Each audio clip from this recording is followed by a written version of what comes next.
Washington National Airport at 9 a.m. Thousands of travelers moving through polished corridors like blood through arteries. Coffee steam rising. Departure boards clicking. A black Bentley slides to the curb. The door opens. A single leather shoe touches the sidewalk. An Italian, polished to mirror shine. Platinum cufflinks catching the morning light as a tall man in a Tom Ford suit rises to full height. Inside the terminal, behind a first-class counter, a gate agent looks up. Her fingers freeze on the keyboard. Her eyes narrow. 3 seconds pass. That's all she needs. She reaches for the phone. He reaches for his boarding pass. But the decision is already made. Before the ID hits the counter, before the system is checked, before any question is asked, somewhere in a corner of the terminal, a young intern watches. Trembles around his phone. He knows exactly who this man is, and in 72 hours, this airline will no longer exist. Washington National Airport, a Tuesday morning like any other. Travelers pulling luggage through polished corridors. Coffee steam rising from paper cups. Departure boards clicking through destinations. A black Bentley stops at the curb. The door opens. A man steps out. Custom suit. Cufflinks, the kind of presence that turns heads before a single word is spoken. Inside the terminal, a gate agent watches him approach. Her fingers stop on the keyboard. Her eyes narrow. 3 seconds. That's all she needs. She reaches for the phone. Reaches for his boarding pass. But she's already decided. Before the ID hits the counter. Before the name is read. Before any system has been checked or any question has been asked, she has decided what he is and what he is not.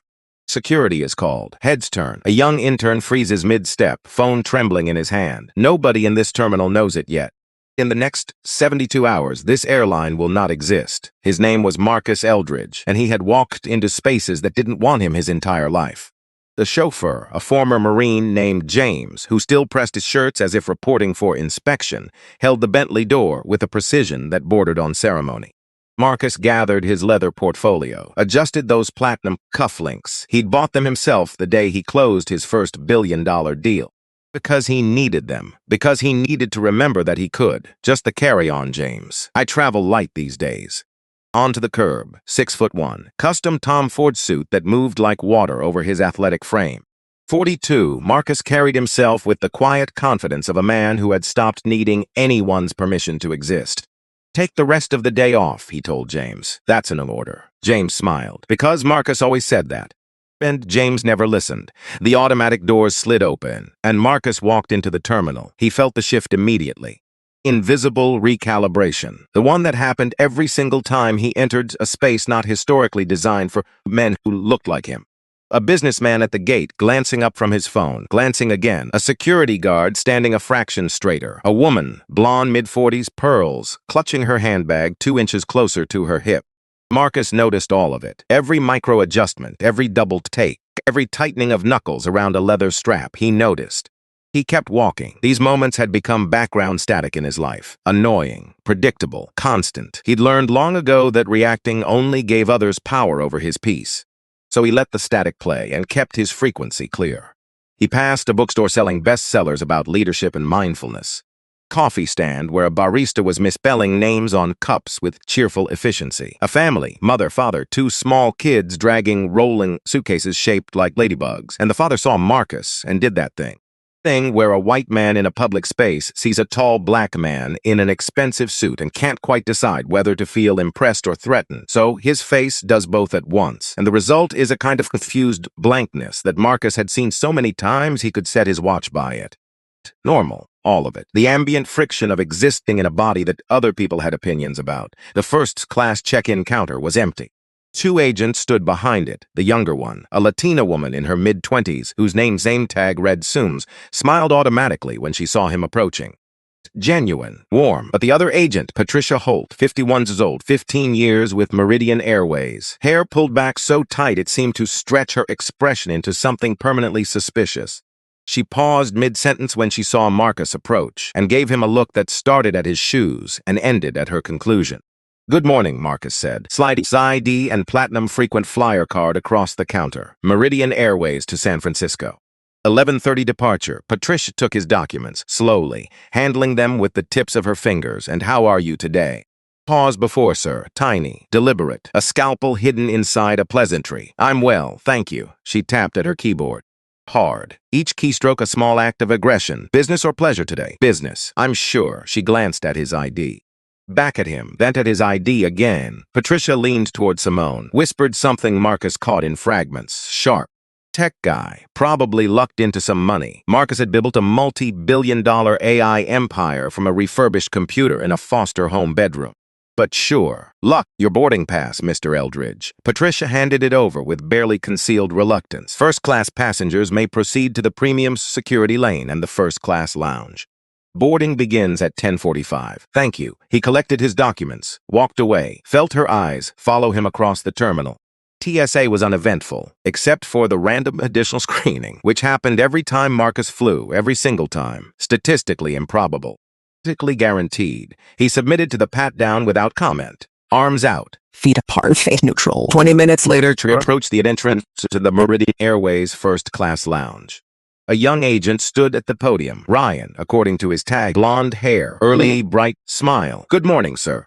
May I see your boarding pass and I'll handle this one, Ryan. Patricia Holt, appearing from behind the podium as if she'd sprinted to intercept him.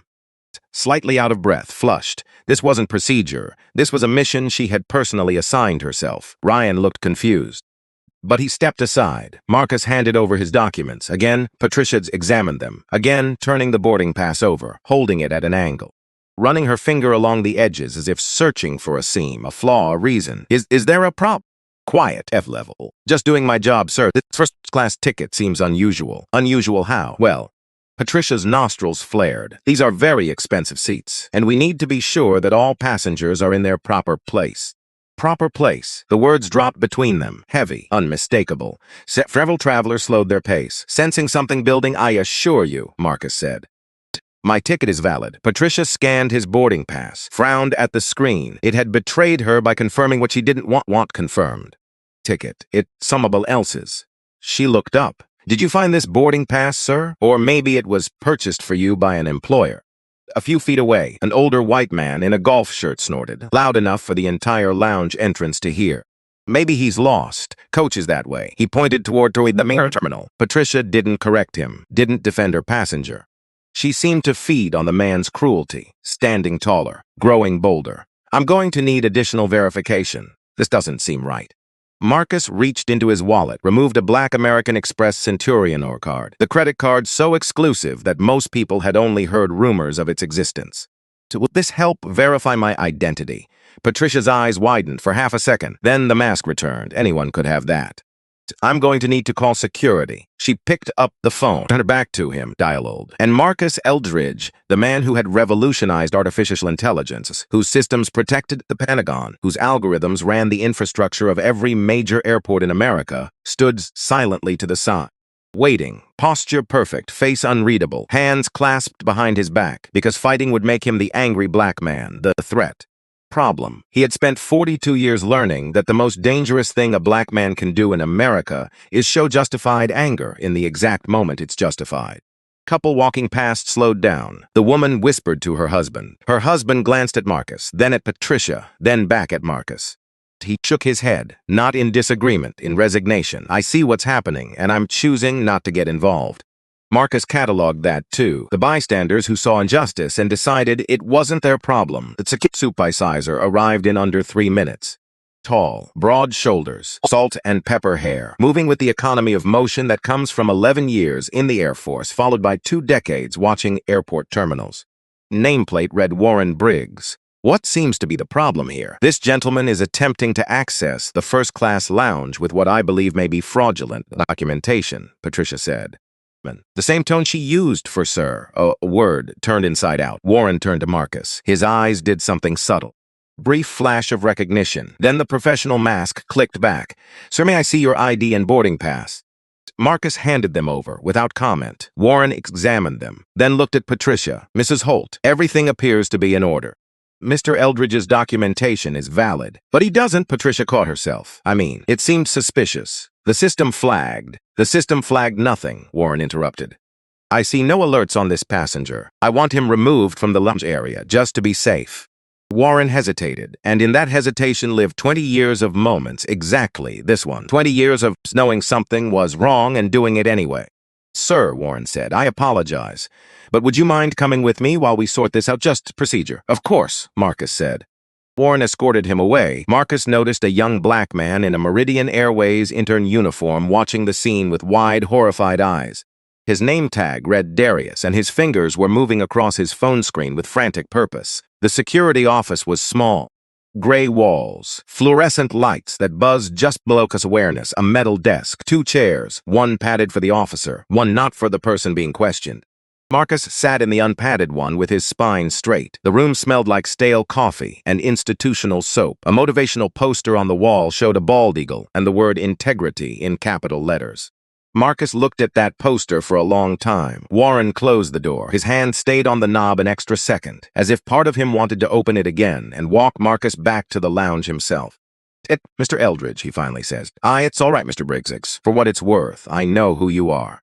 Shouldn't be happening. Marcus studied the lines in his face, the posture of a man who had spent 11 years in uniform and 20 more in security and had in both careers to follow orders he disagreed with. Marcus said simply, here we are. Warren met his eyes, then looked away, because the defense, I was just following protocol, was exactly the defense that people has always used when they knew the protocol was wrong. Marcus pulled out his phone, scrolled to a number, made a call. This is Eldridge. His voice dropped, low. Controlled, protocol Raven, full spectrum engagement, begins in observation mode, 7 words. He ended the call, slipped the phone back into his pocket. The air in the room changed. Something invisible tightened. Marcus Eldridge had been humiliated, profiled, removed from a space he had every right to occupy.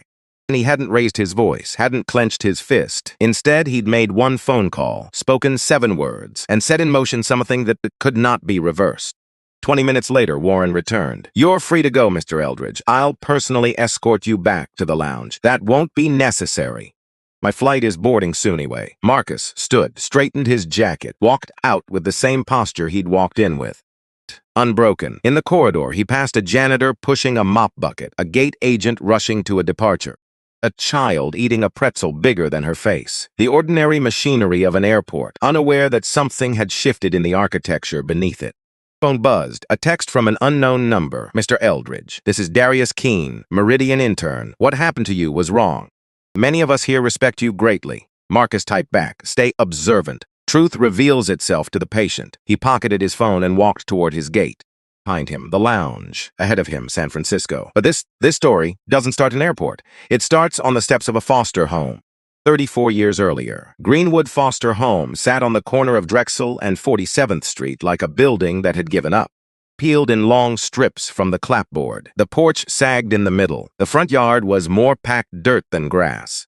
On the steps of this building, on a Tuesday afternoon in September, an 8-year-old boy sat alone, writing equations in a notebook so worn the cover had separated from the spine. His name was Marcus Eldridge. He had been an orphan for exactly 731 days. He knew because he'd been counting. Counting was the only thing that made the world feel controllable. When everything else had been taken, that's home, the certainty that tomorrow would look anything like today, numbers remained. Bible. Consistent, honest in ways that people never were. His parents, David and Rosa Eldridge, had died in a car accident on Interstate 94 when Marcus was 6.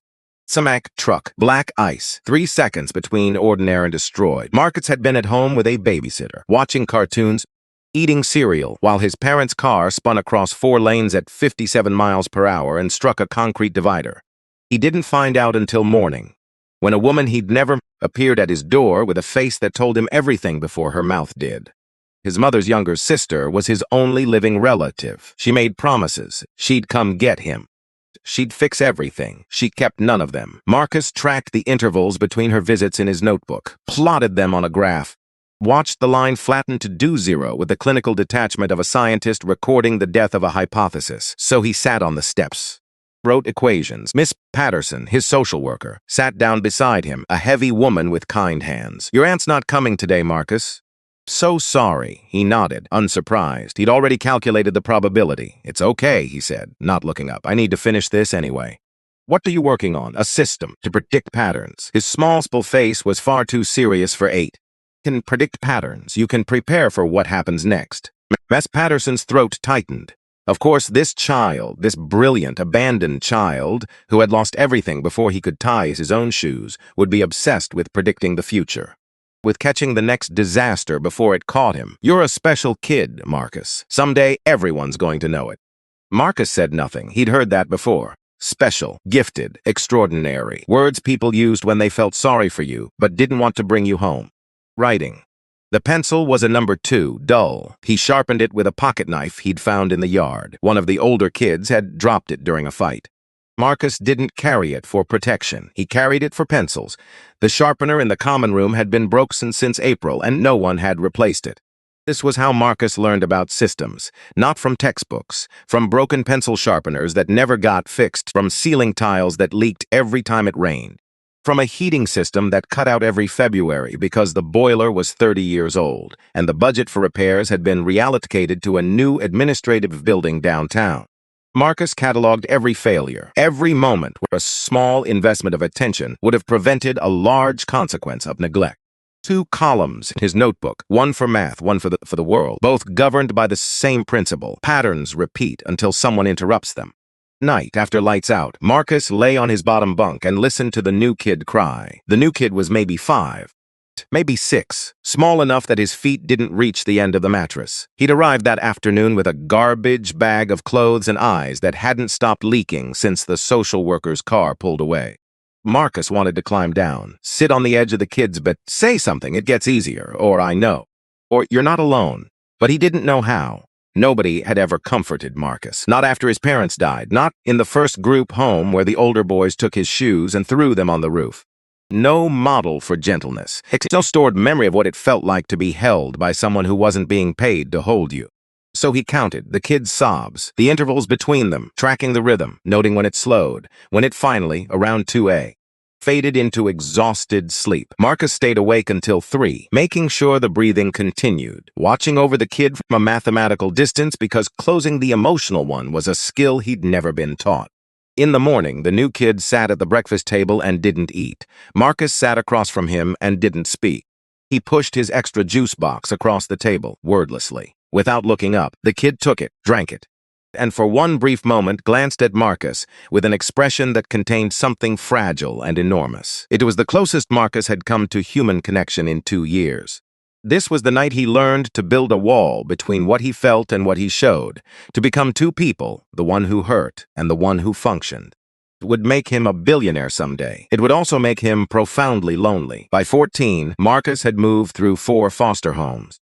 Each one a different lesson in the same subject. You don't belong here. The first family returned after 3 months because he made the other children uncomfortable with his intelligence. The sect lasted 6 months until their son accused Marcus of cheating. He hadn't. The parents chose their son's lie over Marcus's truth. Third home was fine, boring, beige. Then funding ran out and Marcus was moved again. The 4th family had Jim Braddock, a retired factory foreman with a bad knee and a decent heart. Not warm, not a father figure. Jim left Marcus alone in a way that felt like respect rather than neglect. He didn't hover, didn't pry. Let the boy exist, and for Marcus that was revolutionary. At Marshall High School, Marcus was the only black student in 3 of his 6 classes.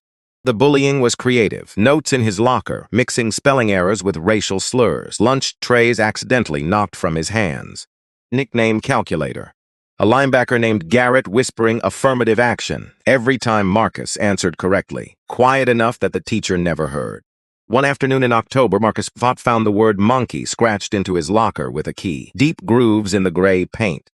He stood in front of it for 30 seconds, traced the letters with his fingertip, then opened the locker, took out his calculus textbook, and went to class. He did not report it. He added it to his catalog, entry number 47, and went on with his day.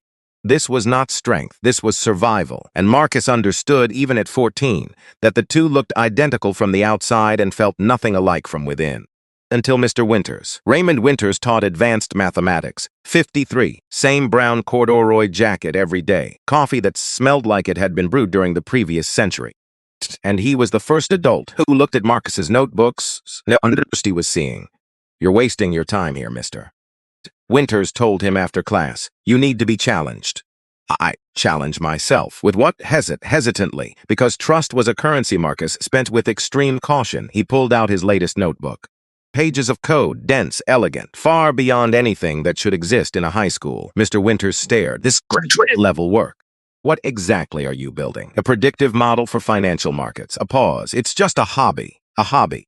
Mr. Winters took off his glasses, cleaned them, Put them back on. Marcus, this is extraordinary. For the first time in years, Marcus allowed himself a small smile.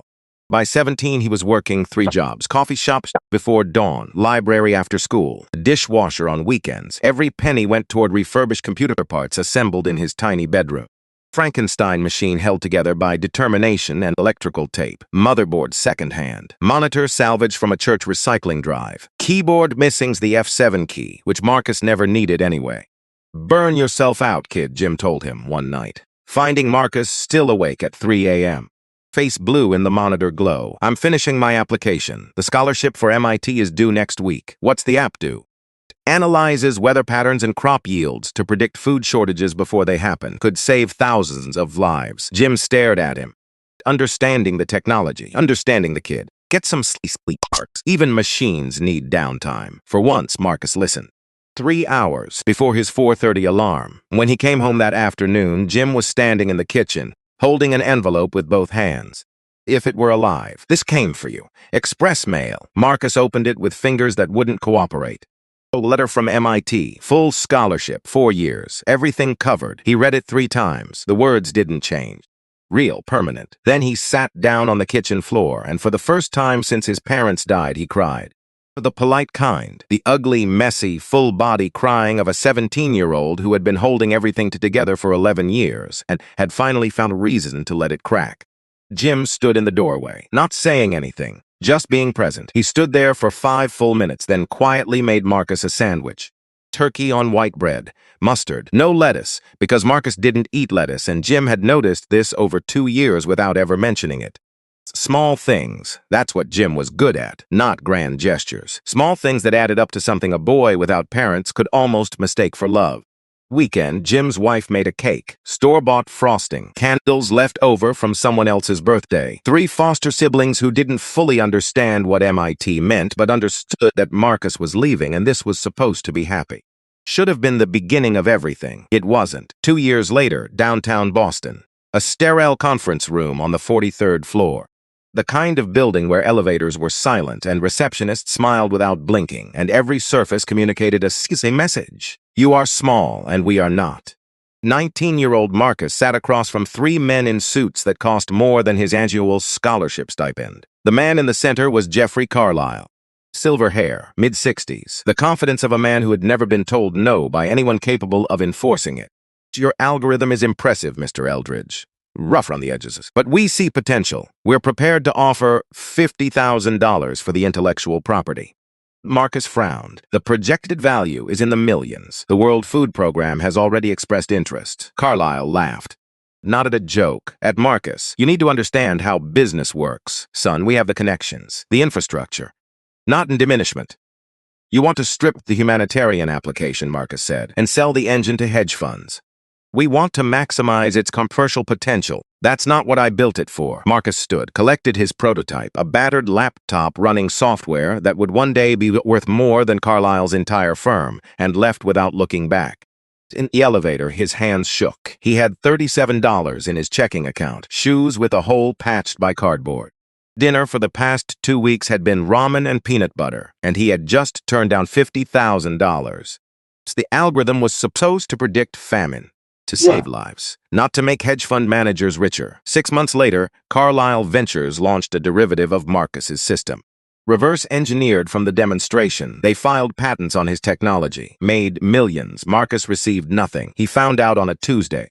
Sitting in the MIT library, scrolling through a tech newsletter, Carlisle Ventures launches revolutionary predictive analytics platform. The article described his technology in terms he recognized as intimately as his own handwriting.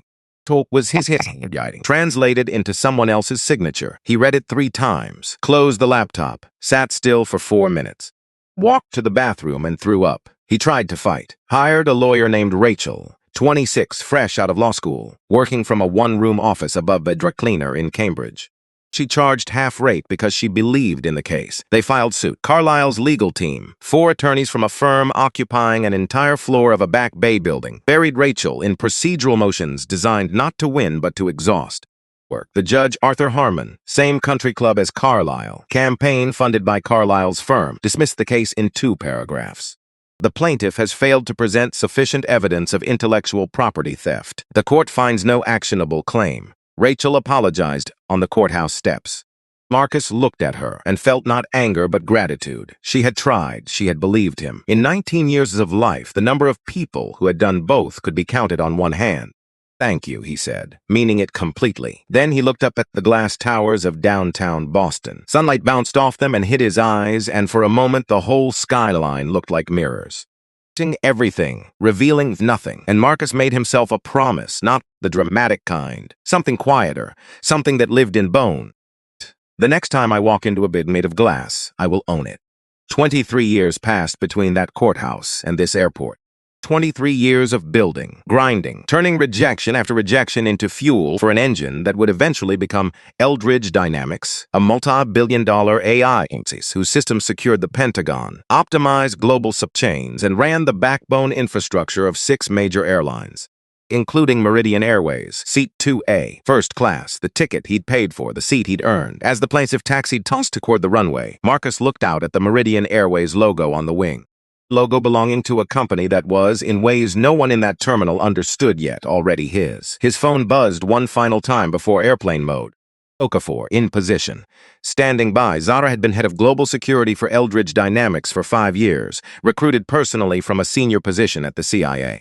45 years old, close-cropped hair, eyes that cataloged every room she entered, exits, threats, opportunities, in under 3 seconds. Her secure phone buzzed as the plane lifted off, her lead analyst. The first intelligence report was about corporate structure. The second was about offshore banking, shell companies in the Cayman Islands, wire transfers looping through 3 jurisdictions. The third stopped her cold. Jeffrey Carlisle, age 65, current member of the Meridian Airways Advisory Board, major shareholder through layered holding companies, and linked to the same banking consortium that had denied Marcus his first business loan 23 years ago. When he was 19, when he had nothing, the same man who had stolen his algorithm, the same network, the same architecture of money and exclusion that had pressed its boot against Marcus Eldridge's throat since he was too young to fight back. Zara called Marcus on his satellite phone. "Marcus, I see it. This isn't a coincidence. No, it's a system. The same system, running the same code for decades, just wearing a different logo. There's more. Patricia Holt." Zara pulled up the personnel file. "She has a son, 16, cerebral palsy, full-time care. She's been working double shifts for 3 years to cover bills her insurance won't pay. Grew up in rural Georgia, low-income white family. Father walked out when she was 10. Silence on the line. She's not a monster, Marcus. She's a woman who's been ground down by the same kind of system she's now using to grind other people. The little power she has, deciding who passes through a velvet rope, is the only power she's ever tasted." More silence. Marcus looking out at clouds stretching to every horizon. That doesn't excuse what she did. No. It complicates it. It does. When Marcus spoke again, something in his voice had shifted. More precise. More careful, change the approach. She's a symptom, not the disease. We go after the disease. What's the end game? They humiliated me because they thought I was powerless, because they looked at my skin and saw a conclusion instead of a question. Isn't revenge, Zara? Then what? Accountability. These systems persist because the people they hurt never have enough resources to fight back. Everyone does the math and decides that endurance is cheaper. And you? I have resources they can't imagine. Been doing the math my entire life. Full spectrum engagement. I'm on it. Zara ended the call. Opened a new encrypted channel. Typed a command sequence activating a network spanning 3 continents. 32,000 feet above Virginia. Marcus leaned back. Closed his eyes. The plane hummed beneath him. He thought about the boy on the foster home steps, 8 years old, writing equations in a notebook that was falling apart. He thought about 3 seconds on a frozen highway in January. And 3 seconds in an airport lounge in March. He thought about patterns, the pattern of his childhood, loss, neglect, brilliance ignored.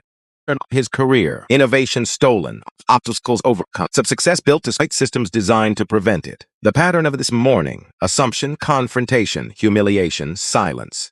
And for the first time in 23 years, Marcus Eldridge allowed himself to consider the possibility that some patterns were not meant to be predicted or endured.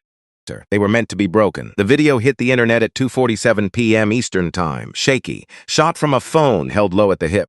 The footage captured everything. Patricia Holt's narrowed eyes, her hand reaching for the telephone, the man in the golf shirt pointing toward Coach with that smirk. Marcus Eldridge, standing perfectly still, arms at his chest, betray seen nothing. By 3:15, 10,000 views. By 4:50,000. 6 everywhere. CNN ran it first. Tech billionaire and AI pioneer Marcus Eldridge allegedly didn't access to first-class airport lounge despite valid documentation. Meridian Airways facing accusations of racial profiling. MSNBC followed. Then Fox, then every local affiliate with a pulse. The hashtag appeared almost immediately. Unstoppable, born not from a PR campaign but from recognition, millions of people watching a 60-second video and seeing their own story reflected back. Fly while black. It trended for 11 hours. In that time, Meridian stock dropped 3% excess after hours, which doesn't sound like much until you remember that 3% of $9 billion is $270 million. Gone, because a gate agent couldn't accept that a black man had paid for a first-class ticket. At Meridian Airways corporate headquarters in Atlanta, 7 peoples assembled in Conference Room B at 6:30 p. Teresa Williams, the chief communications officer, stood at the whiteboard holding a dry erase marker she hadn't uncapped yet, because she already knew what Richard Ashford would say. The door opened. Richard walked in holding a whiskey, 58 years old, silver hair maintained at $400 a month. Golf tan that never faded because the golf never stopped. 3 divorces, each more expensive than the last, and these absolute certainty that every problem's had a simple solution, usually blaming someone smaller. He'd just returned from 18 holes with Senator Thomas Green. The proposed safety regulations? Indefinitely delayed. $30 million in upgrades Meridian would never have to make. Day, till it wasn't. All right, what's the damage? Teresa took a breath. 2 million views. Major networks live. Down 3 persons. Social media 70-30 against us. 70-30 means 30% agree with us. That's not exactly standard response. He waved his hand. Committed to diversity. Blah blah. Isolated incident. Rogue employee. You know the drills, sir. Mr. Eldridge is extremely influential. His company makes software. Richard set his glass down. No coaster. We fly airplanes. We'll tweet about it for a week and everyone will forget. Martin Reynolds, the CFO, shifted uncomfortably. Eldridge Dynamics developed our booking system architecture 3 years ago. They hold several infrastructure contracts, so we're customers. Good for him. Doesn't mean he gets special treatment. Teresa and Martin exchanged a look. The wordless communication of 2 people who see the iceberg and realize the captain has ordered more champagne. Just blame the employee and move on, Richard repeated. Standing, buttoning his jacket. I have a charity dinner at the Peachtree Club. Handle this. Keep it cheap. He left. Whiskey glass remained on the table, half full, like his grasp of the situation. Teresa stared at the empty chair. At Martin. This feels different, Martin. Martin nodded slowly. I know. But you know, Richard, once his mind is made up, the rest of us are just weather. 2 hours later, Meridian's official statement hit everyone. Carefully worded, legally reviewed, emotionally vacant, rogue employee, isolated case. Sincere apologies. Corporate language stripped of all meaning until it functioned purely as insulation. It's not designed to communicate, designed to protect. The internet responded with fury, reserved for institutions that apologize without apologizing. They're not sorry it happened, wrote one commenter. Oh, sorry it was filmed. At the employee lounge, Patricia Holt was holding court. I was just doing my job, she told a cluster of fellow gate agents. The integrity of our premium spaces. You never know these days. Coffee in one hand, phone face down so she wouldn't see the notifications stacking up. 2 colleagues nodded cautiously. A third, older name-tag-reading Dennis, said nothing, just stirred his coffee and studied the floor. Simone Alvarez stood 4 feet away, arms crossed, jaw tight. She'd been listening for 7 minutes. 7 minutes of watching Patricia perform certainty. 7 minutes of watching colleagues nod along because nodding was easier than speaking. 7 minutes of doing the calculation every person does in these moments. Is this worth it? Will I regret speaking up more than I'll regret staying quiet? She made her decision. That's not what happened, and you know it. The room went still. Dennis stopped stirring. The fluorescent lights buzzed. The refrigerator hummed. Patricia's smile cracked for half a second. Excuse me, you targeted him specifically. You left your post to intercept him. Ryan was already reaching for his boarding pass. Everything was in order, and you came running across the terminal to make sure Marcus Eldridge didn't get through that door. Simone's voice was steady. Her hands were trembling behind her crossed arms. 25 years old, 11 months with Meridian. Student loans that grew while she slept. Rent due in 9 days. A mother in El Paso who called every Sunday to ask if she was eating enough and meant it as a question about whether she was happy. everything to lose, and she was saying it anyway, because some things cost more to keep inside than to let out. He found the ticket. Implied he was a thief standing in a space he'd paid to enter. The man pointed toward Coach and laughed. You didn't say a word. Not one word. Then you called security on him for having a valid first-class ticket while being black. Patricia set her coffee down hard. Liquid sloshed over the rim and pooled on the laminate counter. You need to be careful, Simone. Making false accusations against a senior colleague could impact your future here significantly, and making false accusations against a passenger.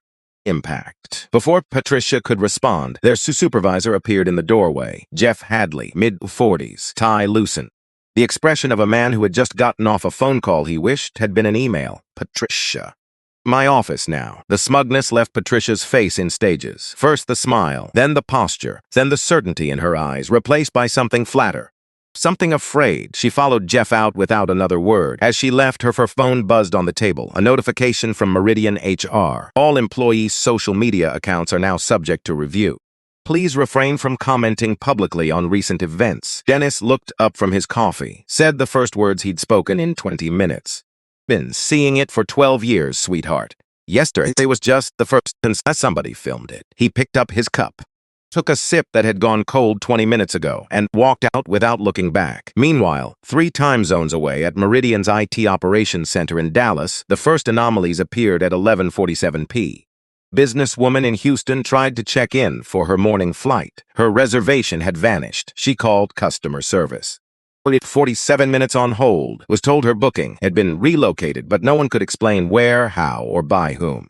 Family in Chicago discovered their first-class tickets silently downgraded to economy. No notification, no explanation, no record of the change in any system the agents could access. Corporate travel manager in Miami attempted to book 14 seats. His credit card was declined, charged, then declined again. Charged 3 times consecutively. His bank flagged the account for fraud. Sorting it out took 2 hours and 4 phone calls. Team worked through the night, hunting for a source that moved every time they got close. It's like the system is fighting itself, the lead engineer told his director at 3A. Patch 1 vulnerability and 3 more open. Could it be a hack? Maybe. But there's no external point of entry. Protocol registers intact. Whatever this is, it's coming from inside the architecture. He rubbed his eyes. The disruptions aren't random. They're hitting our most profitable routes, our highest value accounts. Too precise. Someone built this. A junior analyst in the corner looked up from her monitor. Eldridge Dynamics built the backbone of our booking systems 3 years ago. If there's a vulnerability baked into the foundation. Schvidnish. The director stared at her for 5 seconds, then turned back to his screen and said the word impossible with the inflection of a man who has stopped believing it. Blake Mercer arrived at Meridian headquarters on a Wednesday at 7 a. He did not knock. He walked into Richard Ashford's office the way a surgeon walks into an operating room. Already focused, already past the point where pleasantries serve any function. 45, lean, a $4,000 suit that communicated nothing except competence. Cold eyes and a face designed for neither cruelty nor kindness, but for the absolute absence of both. Suspicious was crisis management through pressure. Companies called him when the standard playbook had failed, when what was needed wasn't a better story but a different reality. This is worse than you described, he said, tossing a tablet onto Richard's desk. Stock down 12%, social media accelerating. Last night, a message appeared on every employee computer. 4 words. On screen for 3 seconds, then gone. Richard blinked. What message? This is only the beginning. Richard went gray. You've been compromised thoroughly, so by someone who knows your systems from the inside.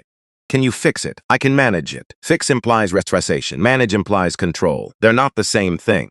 Requires decisive action. No committee meetings. No focus groups. Starting now. Whatever it takes. First, we identify internal threats. Anyone sympathetic to Eldridge, anyone who witnessed the incident and might talk, anyone with access to sensitive communications who hasn't been properly aligned. You think we have a mole? Every organization under siege has leaks. The question isn't whether, it's how many. 24 hours. Blake deployed a team of 7 private security consultants, 2 former intelligence officers, across Meridian's operational footprint. Task was simple. Identify, isolate, contain. Darius Keene was the first target. He arrived at work and knew immediately something had changed. Private security throughout the terminal. Suits instead of uniforms. Watching faces instead of bags. Darius Keene? His stomach clenched. Come with me. A windowless conference room. Blake Mercer sitting with a manila folder open, not looking up. Mr. Keene, please sit. Darius remained standing. What is this about? Blake looked up, eyes moving across Darius with the efficiency of a barcode scanner. Communications with Derek Wells in IT, your interest in the Eldridge incident, your text messages. He closed the folder. 2 options. 1, termination. Blacklisted from the airline industry. Possible legal action for corporate espionage. Corporate espionage. Darius was 22. An intern. Student loans that accrued interest while he slept. A mother who cleaned hotel rooms. A Howard University diploma still in its cardboard tube because he couldn't afford a frame. A man in a $4,000 suit was using the phrase corporate espionage to describe text messages between 2 scared employees who had witnessed something wrong. Option 2, full cooperation. You tell me everything about who's contacted you regarding Eldridge. You continue here, reporting to me. Darius thought about his graduation at Howard, standing in a cap and gown that was rented, not owned. His mother in the second row, crying before they called his name. 20 years of cleaning rooms so her son could stand in that room, and here he was. 6 months later, in a different room, one with no windows, and a man across the table who wanted to buy his silence with the threat of destroying the future his mother had paid for. Didn't answer, not yet. Across the terminal, Warren Briggs sat opposite Lisa Pratt, one of Blake's operatives. I've done nothing wrong, Warren stated. Lisa slid a printout across the table. Your access card used to review security footage after hours. A call from Zara Okafor. 3 formal complaints about discriminatory protocols, all dismissed. Warren looked at the printout. Didn't touch it. You're a liability, Mr. Briggs, but you could be an asset. Tell us what Eldridge planning. I don't know anything about Mr. Eldridge's plans. Then you're of no use. I spent 11 years in the Air Force, Warren said. The deployed places where speaking up cost more than a severance package. I came home, took this job. For 20 years, as I told myself that following protocol and doing right were the same thing. Paused. They're not. Lisa had nothing for a man who had already made peace with losing. You'll have my badge within the hour. Walked out. Through the terminal he'd patrolled for 20 years. Past the security checkpoint. Past colleagues who looked away because eye contact meant choosing sides. SAS meant risk. Past the first-class lounge where 48 hours earlier he'd escorted a man away from a space that man had earned the right to enter. About that moment, the look on Marcus Eldridge's face, not anger, not hurt, something worse, familiarity. The expression of a man who has been through this so many times it no longer registers as exceptional. Just the cost of existing. What Warren had spent 20 years watching that cost get paid by different people in different terminals. Different counters. And every time he'd told himself the same thing. I'm following protocol. As if protocol and permission were the same thing. Near the east exit, a janitor named Hector paused his mopping. 12 years on the overnight shift, he and Warren had never exchanged more than a nod. Hector understood service. He straightened and saluted, quietly, sincerely. Warren nodded back. Once, then pushed through the doors into sunlight that felt different from the sunlight he'd walked through that morning. Warmer, not brighter, just new. 11 p.m. Pacific, the Fairmont Hotel, 32nd floor. Marcus sat by the window in the dark. Working, not checking data streams. He was looking at a photograph, small, swallows as a size, edges softened by years of handling. 2 people, a man and a woman, young, mid-20s, his father in a denim jacket, his mother in a yellow dress smiling so wide the image could barely contain it. David and Rosa Eldridge, dead at 31 and 29, 3 seconds on a frozen highway, and the rest of Marcus's life shaped by an absence so complete it had its own gravity. He held the photograph with both hands, the way you hold something fragile you refuse to put down because putting it down feels like letting go. Phone buzzed. 7 messages from Zara. The last one, call me. Full system failure. Zara's voice was controlled but taut. Meridian's global booking system crashed at 4:13 m Eastern. Complete caps, backups, markups stood. That wasn't supposed to happen. Not like this. Our disruptions were designed to be surgical, but the vulnerabilities we exploited interacted with existing weaknesses we hadn't mapped. Thing cascaded. Impact, every Meridian terminal in the country offline. Check-in, kiosks dark. Gate agents operating blind. TSA running manual verification. Lines stretching through terminals into parking structures. Thousands stranded. Zara paused, and a medical transport out of Philadelphia. 7-year-old girl, Amara, heart transplant. The donor organ was on the same flight, grounded when the system crashed. Marcus didn't move. Didn't breathe. She had 4 hours and 27 minutes of viability window when the system went down. The flight was rerouted through Delta. Manual authorization, paper manifests, voice clearance from 3 separate control towers took 90 minutes to arrange. She made it. 3 hours and 12 minutes remaining when the heart arrived. She's in surgery now. A 7-year-old girl, Amara. Marcus didn't know her last name, didn't know what she looked like. Didn't know if she had brothers or sisters or a dog or a favorite book, but he knew this. His operation, his righteous, justified campaign for accountability, had nearly killed her. 90 minutes. That was the margin between a booking system crash and the death of a child who had no stake in his war. Restore every system related to medical transport now. Override everything else. And Zara, from this point forward, no civilian it impact. None. Zero. I don't care what tactical advantage it costs. Already in progress. But the news is covering the crash. Medical flight. Half the public supports you. The other half are using the word terrorist. Marcus closed his eyes. Opened them. Looked at the photograph of his parents, face down on the desk. Thought about his mother, Rosa, who had been a high school teacher. Who tutored neighborhood kids on weekends for free. Who had believed in fairness the way other people believed in gravity. Would she recognize the man her son had become tonight? Would she be proud, or would she look at him and see something she'd spent her life fighting against? Power without conscience, dressed in the language of justice. Get me Lorraine. Lorraine Whitfield answered on the second ring. 68, one of the first black female CEOs in American tech. 18 years mentoring Marcus. Since he was 24 and too angry to listen and too brilliant to ignore, she had taught him patience. The difference between winning and being right. She didn't say hello. She said his name, Marcus, and that was enough. Single word in her voice. The voice that had been saying his name for 18 years, in celebration and in warning and in the particular tone she reserved for moments when he was about to do something he couldn't undo. I saw the news, she continued, quietly, not angry, not disappointed. Something worse, gentle, the gentleness of someone who loves you enough to tell you the truth you're not ready for. The girl is fine, Marcus said, quickly, defensively, she made it. Marcus, just his name again, and again it was enough. Do you remember why you built Eldridge Dynamics? Systems, you're destroying a system. Those are not the same thing. Silence. A 7-year-old girl nearly died tonight because of choices you made. Not Ashford's, not Patricia Holt's, yours. It wasn't supposed to. That's what powerful men always say when the consequences of their power catch them off guard. Who you want to be. The words hit him, not as accusation, as mirror. The line between justice and power is thinner than you think, Lorraine continued. Taught you that. What do you want me to say? Softer now. I want you to say you're scared. Because you should be. Not of Ashford, of yourself, of what you're capable of when you stop paying attention to limits. Marcus pressed his palm against the window glass. Cold surface, city below, 32 floors between himself and the ordinary world. I'm scared. Good. Stay that way. It'll keep you honest. He stood at the window for a long time after the call ended. Fog was rolling in from the bay, erasing the city block by block, softening every edge, making the familiar strange. Marcus faced something Lorraine hadn't needed to say out loud. What he was doing, the hacking, the system infiltrations, the intelligence operation, was not legal. Protocol Raven was not a sanctioned law enforcement action. It was a billionaire using private resources to breach another company's systems, access private communications, and manipulate critical infrastructure. Computer fraud, reckless endangerment, conspiracy. If the full scope became public, Marcus wouldn't just lose the moral high ground. He could face criminal charges.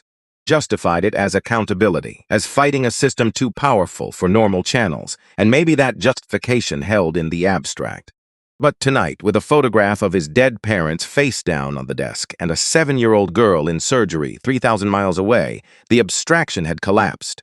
What remained was concrete, specific, a child who had almost died because Marcus Eldridge decided he knew better than the law. He didn't sleep. He sat in the chair by the window and watched the fog erase San Francisco and made a decision he would communicate to Zara in the morning. Every action from this point forward would be directed exclusively at exposing criminal conduct through channels that could withstand legal scrutiny. No more system disruptions, no more infrastructure manipulation. Evidence would go to federal investigators, not deployed as weapons, because Lorraine was right. Power without limits isn't justice, it's just power. And Marcus had spent too long on the receiving end of unchecked power to become its newest practitioner.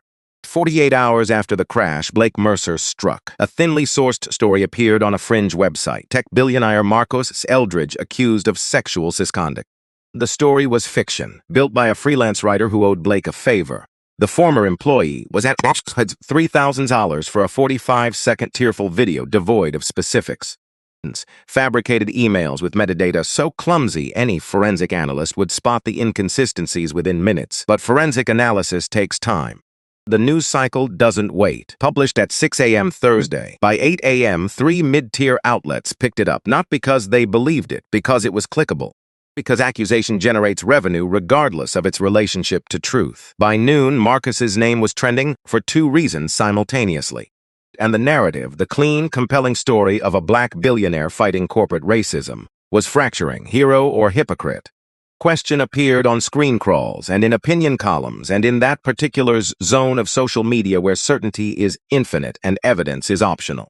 Eldridge Dynamics stock dipped 3%. Not a crash, a tremor, but 3% of a multi-billion-dollar company is hundreds of millions. Numbers that make board members reach for their phones, that make institutional investors reconsider positions. A Pentagon liaison called it 2P. We're going to need to pause the review process pending resolution of the current media situation. Pause. The bureaucratic word for you might be radioactive.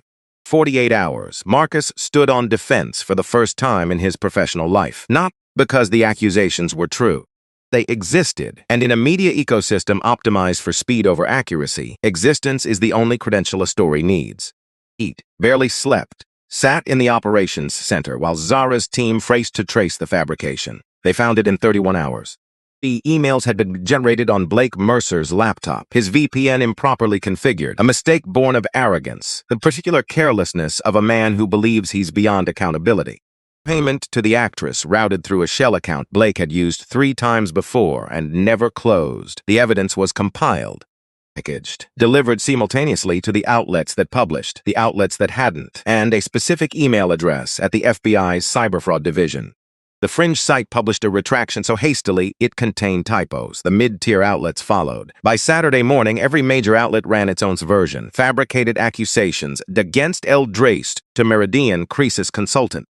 Mercer's name, his photograph, his client history, exposed to sunlight he'd spent a career avoiding. But those 48 hours changed Marcus. Visibly, not in any way Zara or his board would detect, but internally, in the space between who he was and who the world could make him with a single fabricated story. Because for 48 hours, Marcus Eldridge had felt what millions of people feel when they speak up against power. The terror that everything you've built, your name, your integrity, the thing that gets you out of bed, can be erased by a stranger with a laptop and bad intentions. Systems that doesn't need to prove you guilty. It only needs to make people wonder, and wondering is free. I understand now, he told Zara late Saturday. Why most people stay quiet. Speaking up costs more than anyone realizes, not money. Something deeper, something you can't replace even when you win.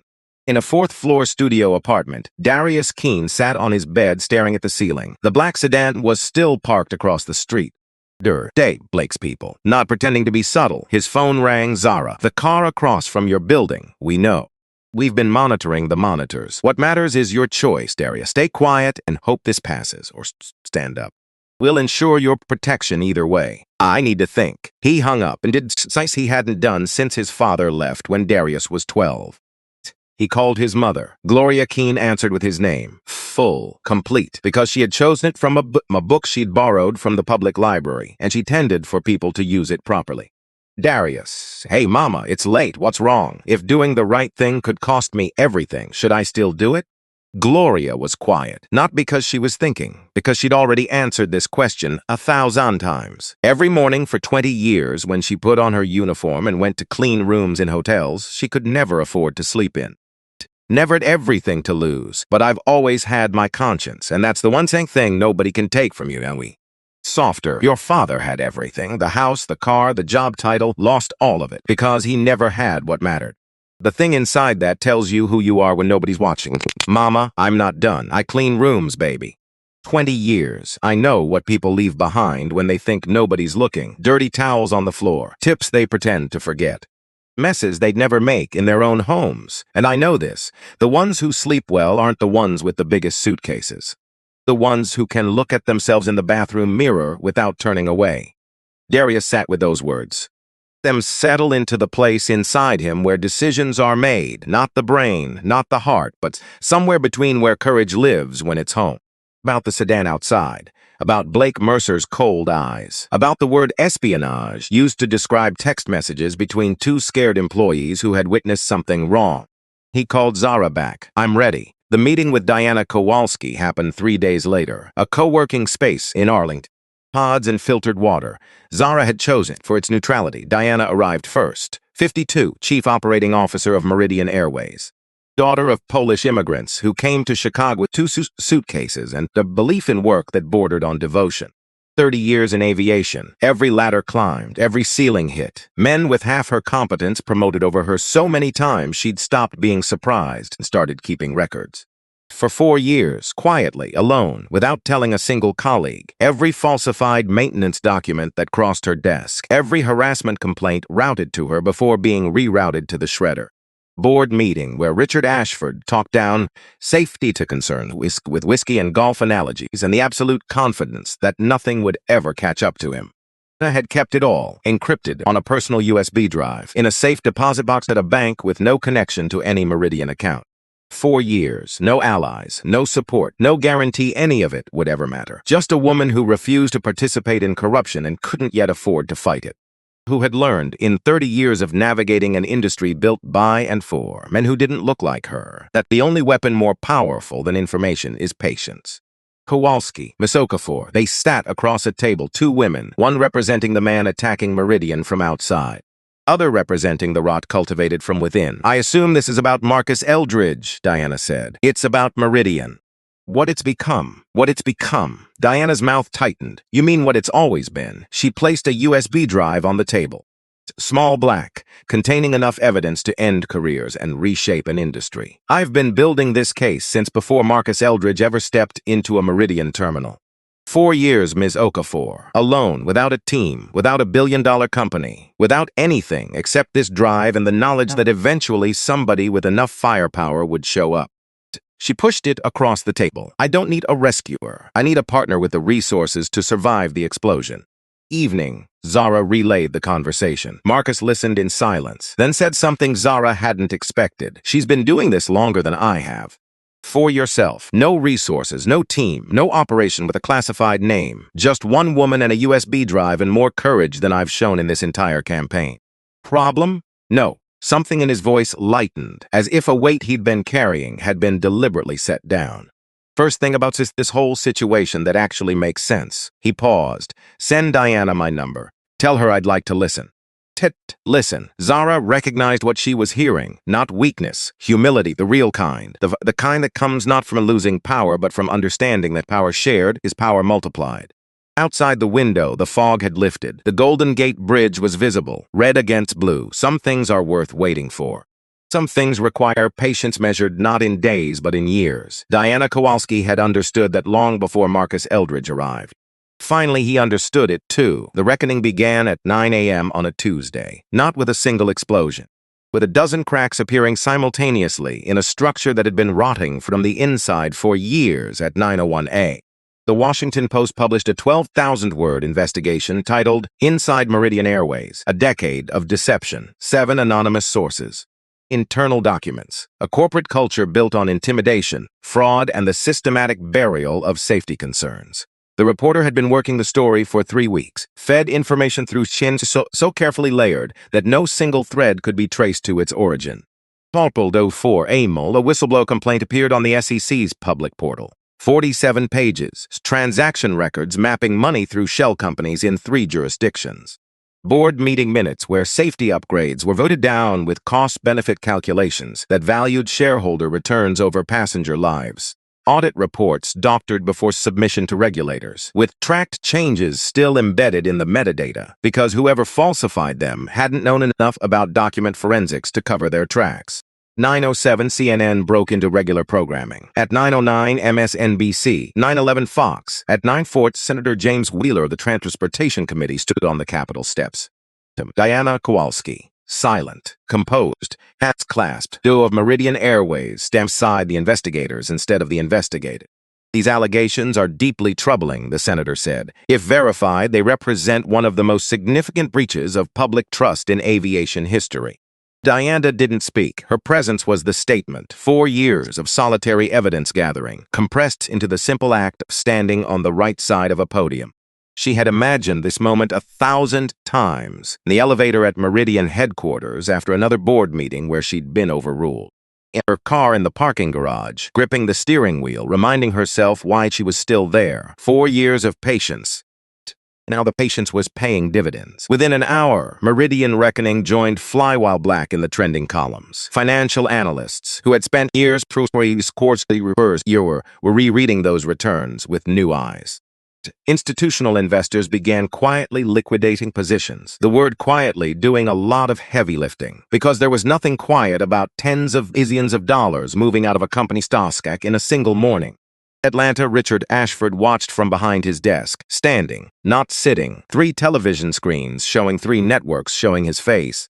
Company dissolving in real time. Martin Reynolds stood in the doorway, pale, tie loosened. The board chairman has called 3 times. C has frozen our accounts. The FBI wants you available for questioning. Where is Mercer? Gone. Left state before dawn. Phone disconnected. Gone. The fixer had looked at the fire and decided it was unmanageable. Vanished. The way everyone vanished when the building started burning. On CNN, Warren Briggs was speaking directly into the camera, straight-backed, clear-eyed. I witnessed systemic discrimination that was not just tolerated but effectively encouraged. Filed reports, they disappeared. The incident with Mr. Eldridge was the visible tip of a very large iceberg. On MSNBC, Darius Keene, younger, visibly nervous, hands trembling, but his voice steady. I watched a respected business leader treated like a criminal for existing a space where they assumed he didn't belong. When I tried to speak up, I was threatened, intimidated. Who threatened you? A man named Blake Mercer. Hired by Richard Ashford. Instead of fixing the problem, they tried to fix the witnesses. Richard turned off all 3 televisions. The sudden silence was worse than any broadcast, because in the silence, he could hear something he'd been outrunning for 11 years. The sound of consequences arriving on schedule. 9 days later, Richard Ashford's private jet touched down in San Francisco under a sky that was clear and bright and almost offensively beautiful. The Meridian board had ordered him to come, not out of loyalty, out of arithmetic. Stock down 47%, federal investigators circling. Customers hemorrhaging, and the only person who could stop the bleeding was the person who started it. Eldridge Dynamics headquarters was beautiful in a way that made Richard angry. Modern, glass and sustainable materials that captured light without trying. No marble, no gold fixtures, no oil-painted portraits, just clean lines and quiet confidence. Architecture of a man who didn't need to prove anything. Richard approached the reception desk at 9:58 a.m. of 10 o'clock meeting with Mr. Eldridge. Please see, someone will be with you shortly. 10:50, he checked his watch. At 10:30, he returned to the desk. Mr. Eldridge is aware you're here. Please continue to wait. At 10:45, his left knee started bouncing, a childhood habit he thought he'd eliminated. At 11, he loosened his tie. At 11:30, his composure cracked. This is unacceptable. I'm a CEO. I didn't fly 3,000 miles to sit in a lobby. Former CEO. The voice came from behind him. Rick Zarafakafor stood 3 feet away. Mr. Eldridge will see you now. She walked toward the elevators without waiting. Richard had to hurry. His shoes clicking on polished floor, the sound of a man following rather than leading. How Eldridge conducts business? Keeping people waiting 90 minutes? Mr. Eldridge's time is extremely valuable, Mr. Ashford. Pause on the moment is not. The elevator opened directly into Marcus's office. Panoramic views of the bay, morning light flooding a spare, deliberate room. Marcus stood with his back to the door, looking out at the city. He didn't turn when Richard entered. I think we can resolve this to everyone's benefit. Marcus turned, slowly. Please sit down, Richard, the casual first name. Absence of deference. Richard sat in a chair, positioned slightly lower than Marcus's, just enough to feel. You've made your point, Richard began. Hurt our stock, damaged our reputation. Now let's talk about what comes next. Marcus observed him for 3 seconds. The same amount of time Patricia Holt had needed to decide Marcus didn't belong in first class. Do you believe that's what this is about? Our employee was overzealous. We've fired her. I'm apologizing personally. What more do you want? Accountability. Name your price. Marcus pressed a button on his desk. A holographic display activated between them. Documents, financial records. A web of corruption mapped in light. 6 years of falsified maintenance records on your 737 fleet. Richard went white. 18 sexual harassment cases buried through NDAs. Gray. Money laundering through your charter subsidiary. Private charter flights with manifests that don't match official records. Shell accounts in 3 jurisdictions. Richard's mouth opened, closed, opened again. He looked like a man trying to breathe underwater. Those are private records, he managed. You hacked us. Your concern is how the evidence was obtained, not the crimes it documents. Silence. Meridian Airways. $20 per share. That's less than a third of our value from last week. Twice what you're trading at right now, and considerably more than you'll be worth after the indictments. And if I cooperate, what's in it for me? The possibility of avoiding federal prison. I have enough evidence to put you away for a decade. Pour it fully. Sign a confession. Judges take note of cooperation. Richard stood so fast his chair rolled backward. You expect me to destroy myself? Expect you to recognize what's already happened. Your empire is rubble. The only question is whether you walk out of it or get buried underneath. Richard stormed toward the elevator. This meeting is over. Actually, there's a car waiting downstairs. The FBI field office is quite interested in your Cayman Islands accounts. Richard froze, hand 6 inches from the button. You wouldn't already done. The doors opened. 2 men in dark suits. Expressionless. Richard Ashford, FBI. We'd like you to come with us. Richard looked at the agents. At Marcus. At the agents. Stepped in the elevator without a word. The doors closed. Marcus stood at the window, watching the city. Exactly as predicted, Zara said. Men like Richard always believe they're the smartest person in the room, right up until they realize someone else designed the room. 3 letter, 11 p.m. Marcus's phone. Unknown number. Hello, Jeffrey. Jeffrey Carlisle's voice was thinner than Marcus remembered. The voice of a 65-year-old man watching his accumulated power dissolve. I have a proposal. Full return of intellectual property rights to the original algorithm. Public acknowledgement on camera. A written statement about my role in Meridian's advisory activities. In exchange for exclusion from the federal investigation. Quiet retirement. There it was. The offer Marcus had been waiting 23 years to receive. Not the money. Not the legal protection, the acknowledgement, the admission from the man who had stolen everything from a 19-year-old who had nothing. Marcus hung up without answering, set the phone down, and sat alone for a very long time. He thought about the conference room in Boston. The silver hair, the patronizing smile, sun deployed as a weapon, the judge who belonged to Carlisle's country club, the 2-paragraph ruling. Sufficient evidence. He thought about Rachel, the young lawyer who had worked 18-hour days for 3 weeks, who apologized on the courthouse steps as if the system's failure was her fault. 23 years, and now the man who started it all was offering to give everything back. All Marcus had to do was let Jeffrey walk away unscathed. Trade justice for closure. Trade principle for the satisfaction of hearing an old man say what Marcus had known since he was 19.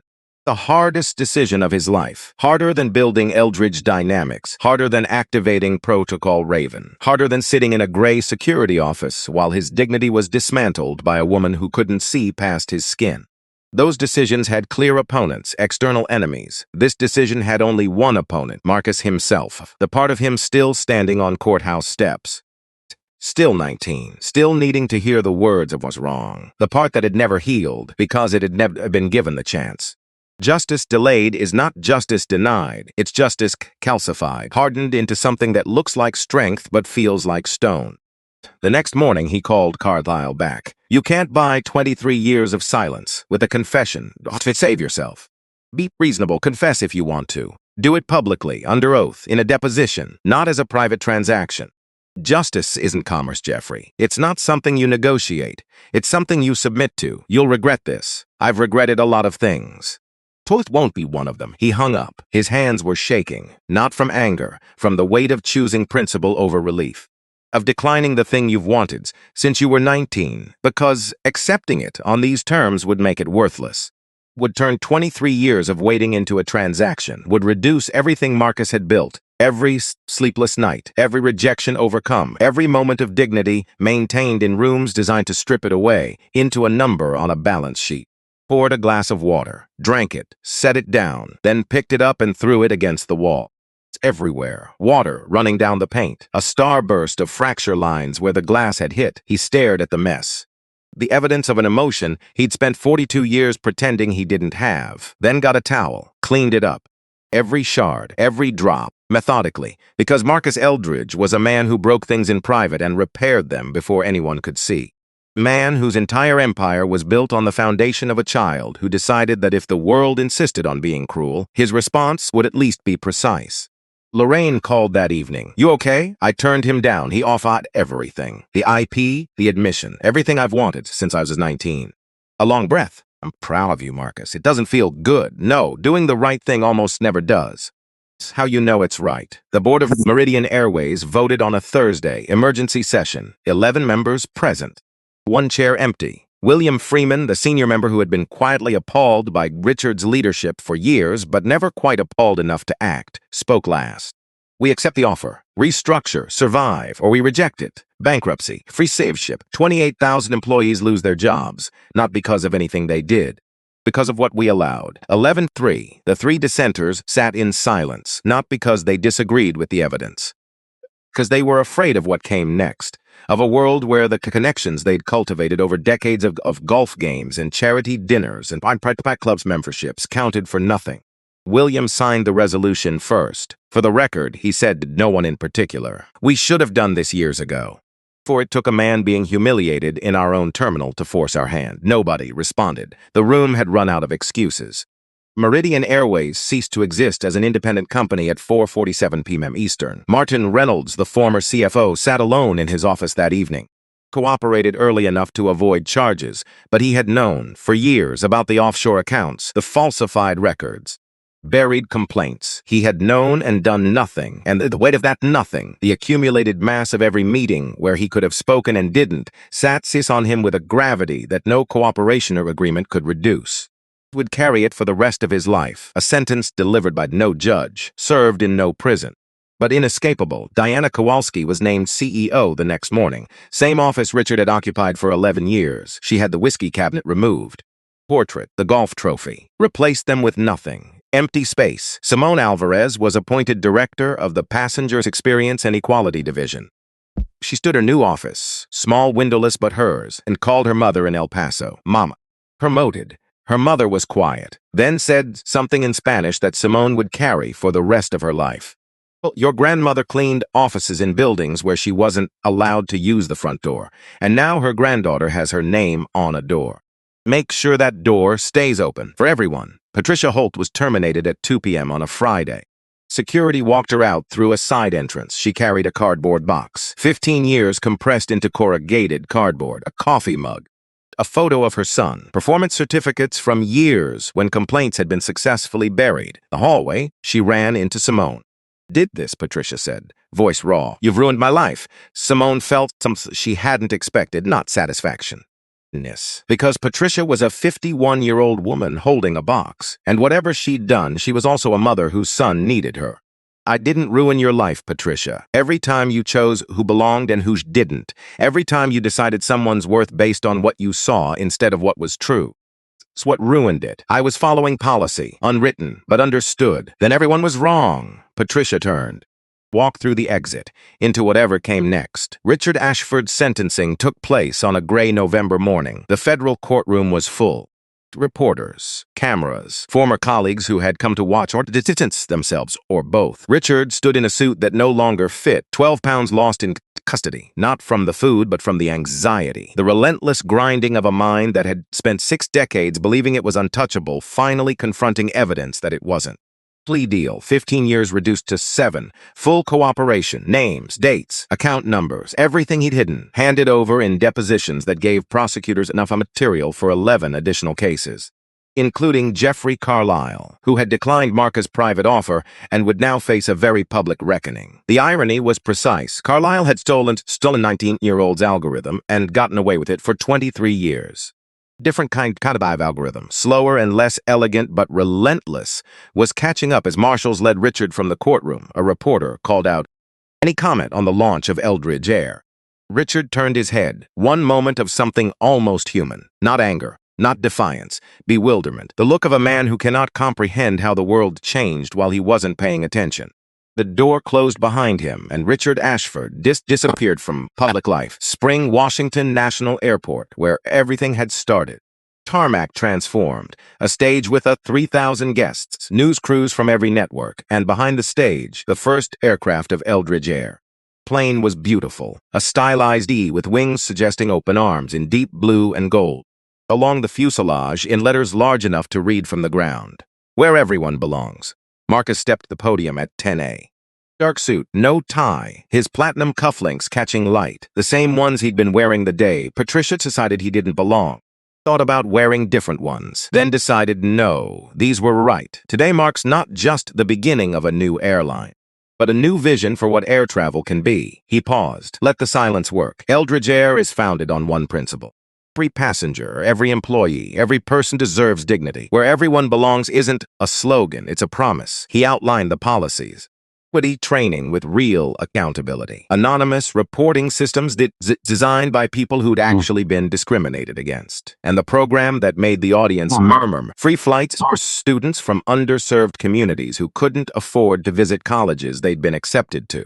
Mobility, physical, economic, social is a right, not a privilege. In the front row, Darius Keene sat with his hands clasped between his knees. 6 months ago, an intern, scared, watching injustice, wondering if speaking up would cost him everything, he'd spoken anyway.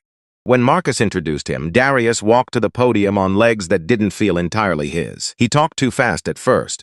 Stopped, took a breath, found his mother's face in the third row, Gloria Keene, wearing a dress bought with 3 weeks of extra shifts. Looking at her son the way only mothers can. My story starts with recognizing injustice, and deciding silence wasn't an option.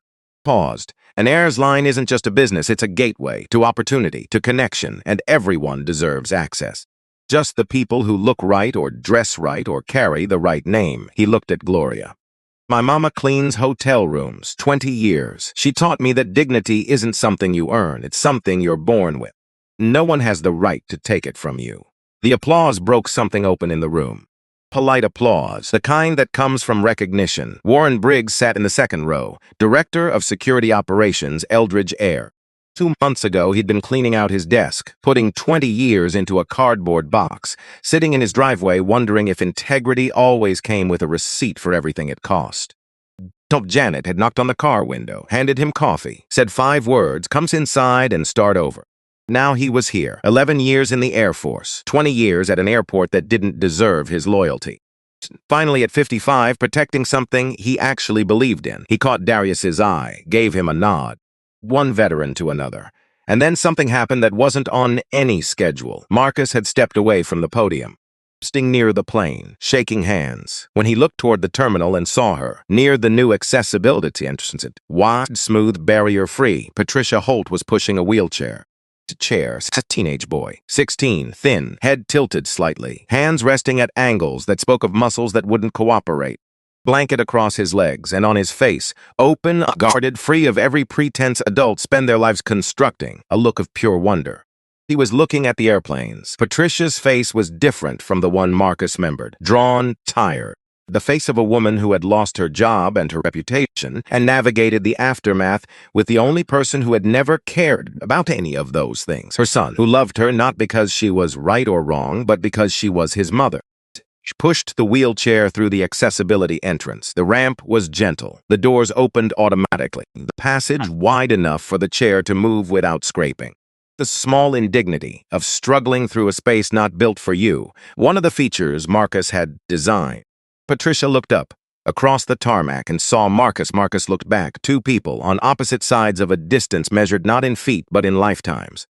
In assumptions, in everything they had never bothered to learn about each other, Patricia had looked at Marcus Eldridge in that terminal and seen a threat.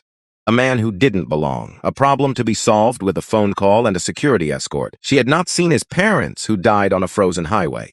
Not seen the foster homes, the stolen algorithm, the decades of building. She had looked at him and seen only what fit inside 3 seconds of judgment. And Marcus had looked at Patricia and seen a bigot, a gatekeeper, a woman who wielded the tiny power of a velvet rope with the conviction of someone guarding a castle. He had not seen her son, the medical bills, the father who left, the lifetime of being told that the only way to matter was to make someone else matter less. Now they stood on opposite sides of a tarmac, and for the first time, neither of them was deciding what the other one was. They were just looking, actually looking, which is a different thing entirely. Marcus, small, almost imperceptible. Patricia nodded back. Apology, no handshake, no made-for-television reconciliations, just a nod from a woman who had been wrong to a man who had been wrong. It wasn't forgiveness, it wasn't absolution, it wasn't even, it was a crack in a wall. Light entering a room that had been dark for a long time.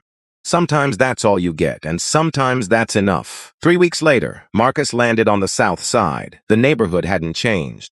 Cracked sidewalks, same boarded storefronts, same sense of a place the rest of the city had decided to forget. Past the corner store where he'd bought notebooks with birthday money, past the vacant lot where he'd sat at night doing math in his head because it was the only thing that quieted the noise. The barber shop where old men played dominoes on folding tables and argued about the bulls and never once looked at the 8-year-old kid walking past with a backpack full of equations and wondered what he might become. Past the building that used to be Greenwood Foster Home, gone now, demolished 5 years ago, replaced by a parking lot for a medical clinic that served the neighborhood. Marcus stood at the edge of the asphalt, looking at that space where the front steps used to be, where an 8-year-old boy had sat writing equations in a notebook held together by hope and habit, trying to predict the future so it couldn't hurt him. 34 years ago, right here, on steps that no longer existed. A child made a decision he didn't yet have language for, a decision that lived in bone, in breath, in the stubborn refusal to accept that the world's opinion of him was the same as the truth of him. I will be more than what they see. He stood there, in a parking lot, on a Tuesday afternoon, looking at nothing, remembering everything, and wondering if the boy on those steps would recognize the man standing in his place, whether that boy would be proud, or frightened, or both. The gymnasium of Langston Elementary was packed, 300 children, ages 6 to 12, buzzing with energy. Dr. Angela Williams met Marcus at the entrance. Firm handshake, tired eyes, the eyes of a woman fighting for a school with inadequate funding and the kind of neglect that never makes headlines but hollows out generations. Marcus walked in. 300 faces looked up at him, a man in a suit who looked like them. I stood where you're sitting now, he began. Softly, not a speech, a conversation many years ago in a school a lot like this one. He paused. A girl in the front row, maybe 7, braids, a faded unicorn on her t-shirt, sat forward on her knees. Mouth slightly open, trying to catch his words before they hit the floor. People told me I was special. Teachers. Social workers. They said it like a gift. But being special doesn't help when the lights get shut off. Being special doesn't fill the refrigerator. The room was so quiet he could hear the ventilation struggling through its afternoon cycle. What helped was work. One person who believed in me, my math teacher, Mr. Winters. He looked at my notebook and didn't see a kid who couldn't possibly understand calculus.